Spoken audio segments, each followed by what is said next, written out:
D'après ce rapport de Finance Online, 81% des fuites de données ont été causées par des mots de passe faibles et depuis 2017, 555 millions de mots de passe volés ont été publiés sur le dark web. Est-ce la fin du mot de passe? Comment ne plus utiliser de mot de passe? Dans cette vidéo, je vais te partager la solution pour ne plus avoir de mot de passe. Pour prouver son identité auprès d'un système, il faut généralement utiliser un facteur d'authentification. Il en existe plusieurs. Le premier facteur est quelque chose que tu connais, par exemple un mot de passe, un code PIN, une question secrète.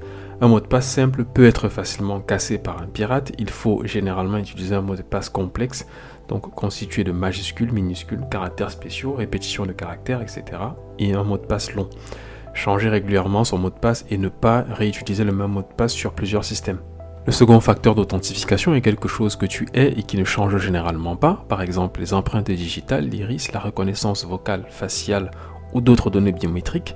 Tu l'utilises souvent pour déverrouiller ton téléphone ou ton ordinateur. Attention, des capteurs biométriques peuvent être vulnérables. En octobre, des chercheurs ont identifié comment contourner le système d'authentification par empreinte Windows Hello sur les appareils Dell Inspiron 15, le nouveau ThinkPad T14 et Microsoft Surface Pro X. De même, la reconnaissance vocale n'est pas très sûre car il y a un risque d'usurpation d'identité. La reconnaissance faciale peut être sûre dans certains cas, mais il existe des failles. Le troisième facteur d'authentification est quelque chose que tu as ou possèdes, par exemple un smartphone, une clé d'accès, un certificat électronique, un badge intelligent, etc.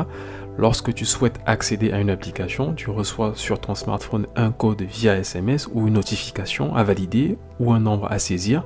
Ces méthodes sont sûres tant que le téléphone n'a pas été infecté par un malware, auquel cas le pirate peut avoir accès au code de l'application.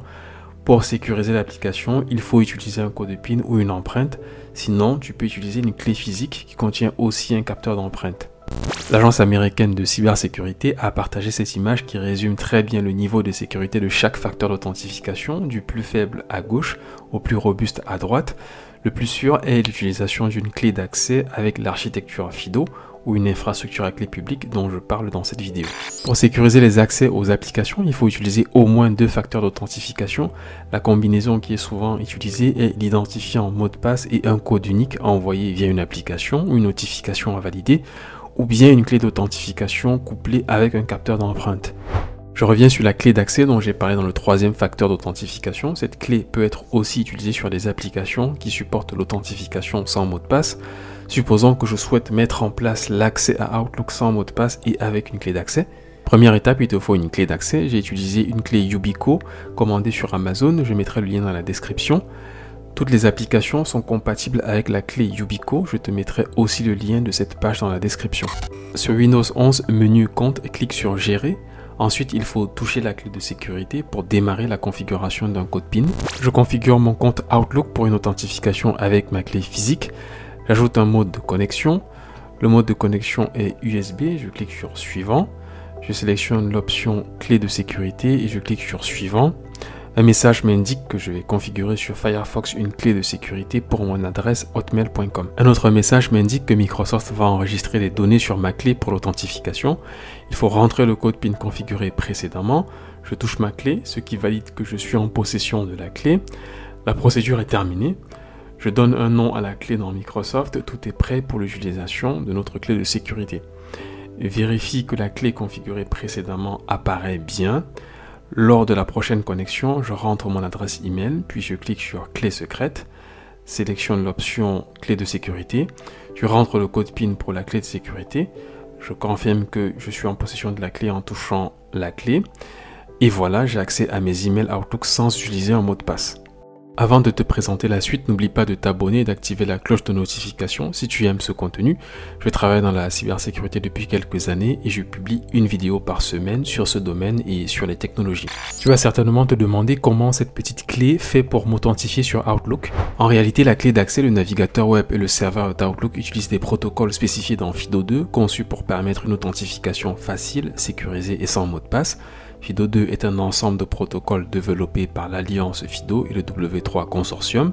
FIDO2 utilise généralement CTAP et WebAuth.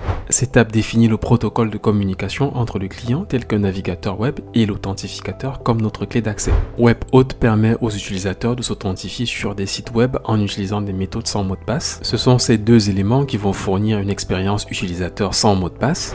Dans une architecture FIDO2, trois composants sont utilisés, un client, un serveur et un authentificateur. L'authentificateur va gérer, stocker les clés de chiffrement, le schéma de verrouillage, la lecture d'empreintes ou le logiciel de reconnaissance faciale. Le client peut être un navigateur web, un smartphone, un utilisateur, et le serveur contient une application web. Le fonctionnement de FIDO est découpé en deux grandes étapes, l'enregistrement et l'authentification.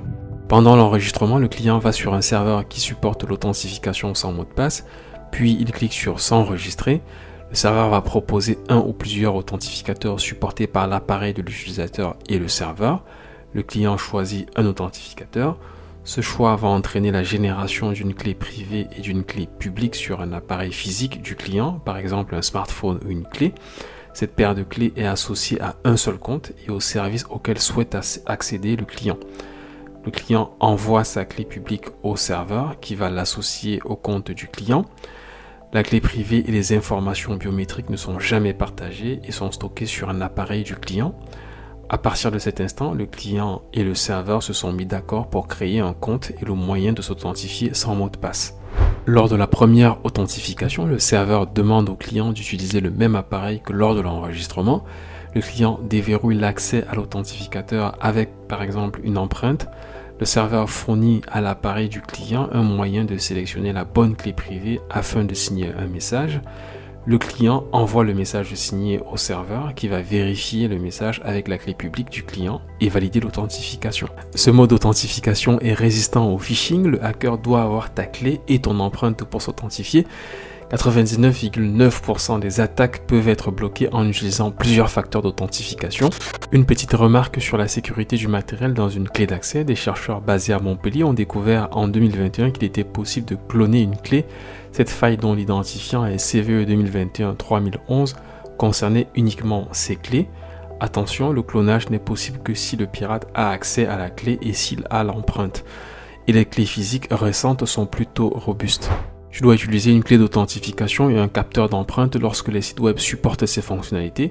Il faut très bien conserver ta clé comme si c'était ta carte bancaire et si possible, tu peux avoir une clé de secours. Voilà, c'est tout pour cette présentation sur les clés d'accès, l'authentification multifacteur et l'authentification sans mot de passe. J'espère que tu as aimé ce contenu. Dans la vidéo suivante, je vais te montrer comment le SSD fait pour stocker tes données. À bientôt.